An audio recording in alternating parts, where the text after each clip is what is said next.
WWE का एक और शो खत्म हुआ और मैं आ गया अपना ज्ञान फैलने। और इस बार ज्ञान फैलने की शुरुआत करते हैं जजमेंट डे से। मतलब जो मंडे नाइट रॉ की स्टार्टिंग है वो फिन बैलर और डेमन प्रीस्ट ने करी। वो कितने भाई खुश हैं यहाँ पे कि उनके पास फिर से चैंपियनशिप आ गई है, जो वो एक बार हार गए थे। तो यहाँ पे पूरा उनका खुशी वाला माहौल है।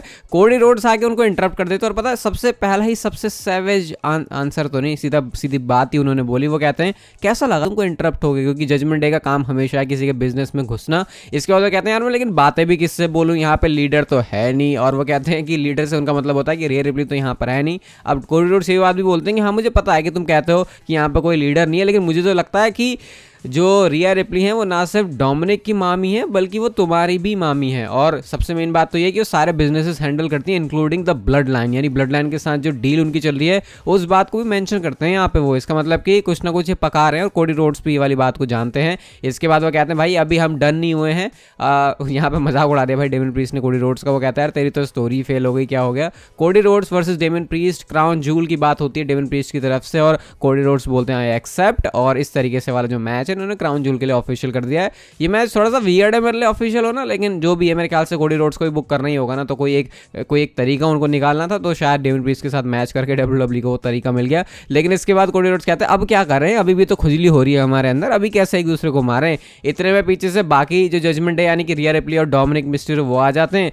जे ऊसो ने आके सेव किया और उन्होंने बिल्कुल रिया रिप्ली के सामने ही डोमिनिक मिस्टीरियो को गिरा दिया। और उसके बाद जो एक बिल्कुल कुछ सेकंड्स के लिए फेस टू फेस देख रहे थे रिया रिप्ली और जे ऊसो एक दूसरे को, बहुत फनी है क्योंकि अभी मैं आपको बता भी रहा हूँ ना वो क्या उन्होंने पोस्ट डाली थी सोशल मीडिया पे जहाँ पे वो दोनों आपस में प्रेग्नेंट है और रिया रिप्ली नहीं है उसमें प्रेग्नेंट है बल्कि जे ऊसो प्रेग्नेंट है। कल वाली वीडियो में मैंने आपको बताया था, तो इसलिए और भी ज़्यादा फनी लग रहा था। इसके बाद तो भाई जो पूरी जजमेंट डे यानी कि जेडी मैकडोना और डेमन प्रीस्ट इन्होंने मिलकर अटैक किया और जो पैर है उसको टारगेट बनाया कोडी रोड्स का और ऐसी हालत बना दी कि उसके बाद वो जा भी नहीं पा रहे थे। बैक स्टेज हम देखते हैं फिर जे ऊसो उनको कैसे भी करके लेके जा रहे हैं। तो ये आपस में काफ़ी सारे कनेक्शंस इन्होंने बनाया और आज शो के मेन इवेंट के लिए जे ऊसो और डेमन प्रीस्ट का मैच भी हो रहा था, तो सारी चीज़ों को यहाँ से सेटअप किया जा रहा था। अभी गाइज आज इसके बाद में चैनल पर 1:30 बजे एक वीडियो आएगी, बहुत इंपॉर्टेंट वीडियो, एक अनाउंसमेंट वीडियो है, तो उसके लिए भी स्टे ट्यून्ड। ये मेरे लिए नहीं है, ये आप लोगों के लिए है, तो उसके लिए भी आप लोग रहना और सारे लोगों को वीडियो देखना और जो चीज़ें होंगी फिर उसमें आगे से करेंगे। बाकी 1:30 बजे का फिलहाल आप वेट करो। इसके बाद गाइज शो पर मैच आता है अल्फा एकेडमी वर्सेस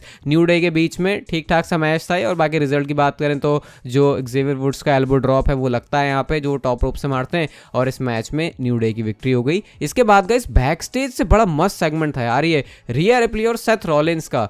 रिया रिप्ली सेथ रॉलिंस को आके कहती हैं कि तू वर्ल्ड चैंपियन तो है लेकिन जब तू जजमेंट डे में आ जाएगा ना तो तू दी वर्ल्ड चैंपियन हो जाएगा। तो ये कहना था रिया रिप्ली का। फिर वो बताती हैं कि कैसे डेमन प्रीस्ट भी कैश इन कर लेगा। अगर तू रोमन रेंज जैसा बनना चाहता है ना, जैसे रोमन रेंज का रेन रहा है, तो फिर तुझे जजमेंट डे में आना ही पड़ेगा ताकि लोग तुझे एक्नॉलेज करें। सेथ रॉलिंस एक बात क्लियर बोल देते हैं भाई तुम कुछ भी बोल लो, मैं रोमन रेंज के जैसा तो बिल्कुल भी नहीं बनना चाहता। ये क्या कि उन्होंने जो ऑफर है उसको डिसअप्रूव किया है जजमेंट डे के, जो कि रिया रिप्ली चाहती थी कि वो जजमेंट डे में आ जाए। तो यहाँ पे ड्रू मैकिंटायर के साथ उधर अलग कनेक्शन बन रहे हैं, यहाँ पे सेथ रॉलिंस के साथ उनके कनेक्शन अलग बन रहे हैं। इसके बाद गाइस बेकी लिंच वर्सेस इंडी हार्टवेल का मैच था, ये NXT विमेंस चैंपियनशिप के लिए था और मुझे पता नहीं क्यों लग रहा है कि ये सारे मैचेस बहुत ज़्यादा फोर्स लग रहे हैं सिर्फ NXT को थोड़ा सा लाइमलाइट में लाने के लिए, जो कि सही भी है, लेकिन मुझे लग नहीं रहा कि फैंस इस पर इंटरेस्टेड हैं। बाकी रिजल्ट की बात करें तो सबमिशन के सहारे से बेकी लिंच इस मैच में विक्ट्री ले लेती हैं। इसके बाद guys Nick Aldis and Adam Pearce होते हैं बैक स्टेज और निक ऑल्डेस को लग रहा है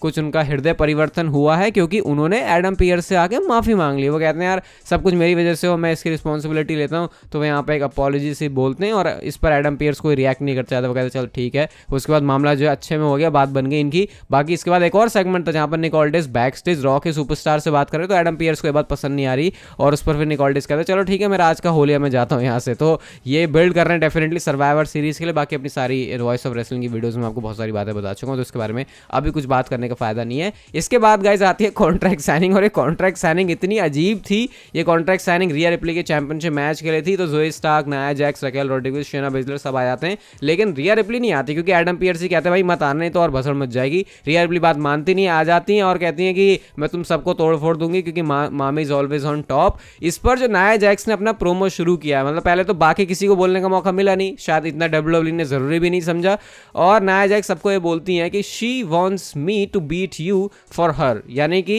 भाई नाया जैक्स का यूज करके जो रिया रिप्ली हैं वो उनका काम आसान करना चाहती है। उन्होंने सबको बोल दिया, अब सबको बोल दिया, तो उसके बाद सारे के सारे मिल के नाया जैक्स को बजाने लग गए और जो बोलने बोलने का तरीका था ना नाया जैक्स का, वो आप लोग बस जाके सुनना, उसके बारे में मैं ज़्यादा कुछ नहीं बोलूँगा।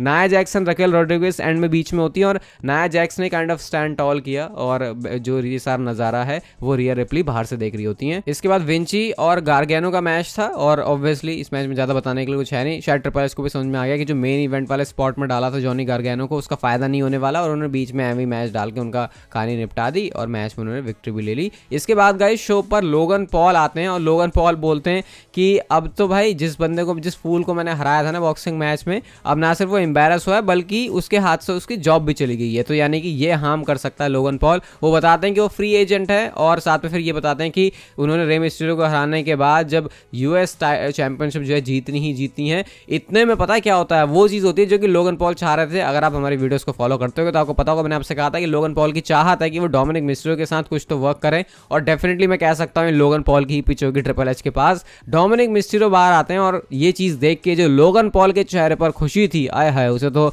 बयां नहीं किया जा सकता, उसकी वो खुशी नेक्स्ट लेवल की थी। लोगन पॉल आके जो है कहते हैं भाई रिस्पेक्ट करो इसकी, ये तुम क्या, ये आ रहा है बंदा तो तुम क्यों इसको चिल्ला रहे हो, इसको भी बोलने का मौका दो। डोमिनिक मिस्टेरियो बोल तो रहते हैं, बड़े ही कान गड़ा गड़ा के मेरे को सुनना पड़ा कि वो कहते हैं कि अपने जो डेड बीट डैड है उसको जब तू मारेगा, मतलब मेरे डेड बीट डैड को जब तू मारेगा तो मेरे को वो देख के बहुत अच्छा लगेगा, मैं उस मोमेंट का इंतजार नहीं कर सकता, क्योंकि उसके बाद सिर्फ एक ही मिस्टीरियो होगा चैंपियन यहाँ पे। लोगन पॉल भी कहते हैं भाई यार तेरे बाप ने बात तो सही कही थी कि हम में पैशन बहुत है, हम बहुत ज़्यादा हार्ड वर्किंग है। इसके बाद वो कहते हैं कि मतलब ये उन्होंने तारीफ तो करी, बट वो ये भी कहते हैं कि उसको हम्बलिंग की भी ज़रूरत है, और क्राउन जूल के बाद तो वैसे ही मुझे चैंपियन ही बन जाना है। इस पर लोगन पॉल फिर कहते हैं भाई समंथा भी बैठी हुई है, मेरी फेवरेट रिंग अनाउंसर, एक बार आके जरा अनाउंस तो कर दे कि कैसे मैं साउंड करूंगा, कैसे मैं लगूंगा जब मैं यूएस चैंपियनशिप क्राउन जूल में जीत जाऊंगा। रिकोशन ने आके भाई उल्टा ही बजा दिया, 450 भी मारने जा रहे होते हैं वो, तो फिर साइड लग गए दोनों और बस खड़े होकर फिर देख ही सकते थे, वो ज़्यादा कुछ यहाँ पे किया नहीं। तो यहाँ से क्लियरली एक मस्त चीज़ बनती हुई दिखाई दे रही है और वो है डोमिनिक मिस्टेरियो और लोगन पॉल का साथ में होना, और इनकी जोड़ी साथ में, अरे भाई साहब ये इतनी ज़्यादा हॉट होगी है, इतना हॉट हीटेड रिएक्शन होगा क्राउड से, बस रिंग के अंदर आग ना लग जाए। इसके बाद शो पर Chelsea Green and Piper Niven versus Natalya और साइलेंट निकी क्रॉस का मैच था। कुछ तो किया नहीं निकी क्रॉस ने, चुपचाप ही, जैसे बचपन में आता था जब मैं छोटा था ना, आप भी थी, या फिर ऐसे भूतिया कोई शो आता था जो मेरे टाइम का होगा, उनको शायद पता होगा, डीडी नेशनल पे आता था, तो वैसी लग रही थी, वो डरावनी सी वाइब दे रही थी वो। इसके बाद क्या होता है, मैच वो ऑब्वियसली हार गई क्योंकि निकी क्रॉस का उनको सपोर्ट मिला नहीं, और बस यहाँ पे ज़्यादा बताने के लिए कुछ है नहीं। इसके बाद गाइस एक बैक स्टेज जे ऊसो और ड्रू मैकिंटायर का भी सेगमेंट था, जहाँ पे ड्रू मैकिंटायर कहते हैं अरे भाई यार सॉरी यार, बड़ा बुरा लगा, पता है क्यों, क्योंकि तू भी टाइटल हार गया। और मतलब वो ये बता रहे थे कि कैसे इंटरप्ट करने की वजह से जब टाइटल हारे जाते हैं तो कैसा होता है। फिर ड्रू मैकिंटायर एडवाइस भी करते हैं जी उसको कि भाई जस्ट गेट ओवर इट, और क्योंकि अभी उनका शो पर मैच भी था सैमी जेन के साथ, तो वो ये भी बोल, मतलब ऑब्वियसली जे ऊसो बीच में है तभी ड्रू मैकिंटायर और सैमी जेन भी आपस में आ रहे हैं। इसके बाद इनका मैच भी होता है, अच्छा मैच था बहुत, आप जाके इसको देखना, शायद रॉ का सबसे बेस्ट मैच है क्योंकि स्टार पावर, क्राउड का रिएक्शन, हर एक चीज़ पे काफ़ी अच्छा आ रहा था। यहाँ पे मैच के क्लोजिंग सेगमेंट में जब क्लेमोर के लिए जा रहे होते हैं वो, तभी रिया रिप्ली का थीम सॉन्ग प्ले हो जाता है, तो ऐसा लग रहा था कि रिया रिप्ली उनको डिस्ट्रैक्ट करने के लिए आई है,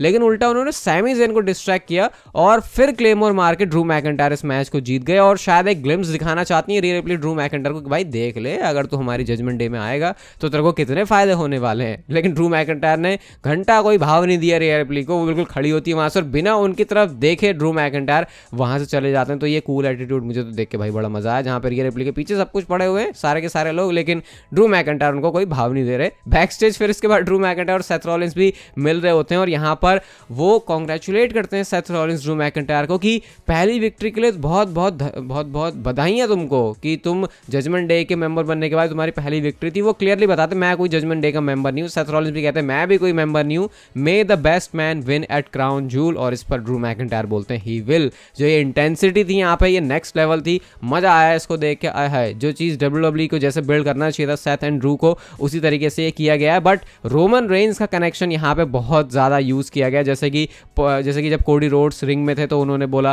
रोमन रेंस के बारे में, ब्लड लाइन के बारे में, फिर यहाँ पे कैश इन करने की बात हुई, रोमन रेंस उधर चैंपियन है उसके जैसा तू बनना चाहता, तो ना चाहते हुए भी हर चीज़ में रोमन रेंस को ड्रैग किया गया, इवन ड्रू मैकिंटायर की स्टोरी लाइन में भी, क्योंकि वो भी यूके में जाके चैंपियनशिप नहीं जीत पाए थे और वहाँ पे रोमन रेंस ही थे उनके ओपोनेंट। तो ये कनेक्शन कुछ तो बना रहे हैं भाई, अभी ऐसा कनेक्शन है ट्रिपल एच के दिमाग में क्या पकड़ा है कुछ समझ नहीं आ रहा है, बहुत ज़्यादा कॉम्प्लिकेटेड है, but at the same time इसको डीबंक करने में मज़ा आएगा, या फिर जब WWE खुद स्टोरी लाइन के अपने सारे चैप्टर्स एक एक करके पन्ने खोल खोलेगी, तो बहुत इंटरेस्टिंग चीज़ वो होने वाली है। इसके बाद शो पर ब्रॉन्सन रीड और अकीरा टोजावा का मैच था। आज बेचारे को भाई मैच मिल ही गया, और मैच मिला तो सुनामी खा के वो मैच बेचारा हार भी गया। और बेचारा वर्ड अगर लिटरली किसी के लिए बना है तो वो अकीरा टोजावा ही है। शो के मेन इवेंट की बात करते हैं तो यहाँ पर जे उसो वर्सेस डेमन प्रीस्ट का मैच था। ये भी अच्छा मैच था, नॉट बिल्कुल क्या कह सकते हो ड्रू मैकिंटायर और सैमी ज़ेन के लेवल का, लेकिन ठीक है। बाकी इस मैच का मकसद कुछ और था, और वो था जब जे उसो स्प्लैश मारते हैं तो उसके बाद काउंट करने के लिए कोई बंदा नहीं था, क्योंकि फिन बैलर ने आके उनको डिस्ट्रैक्ट कर दिया।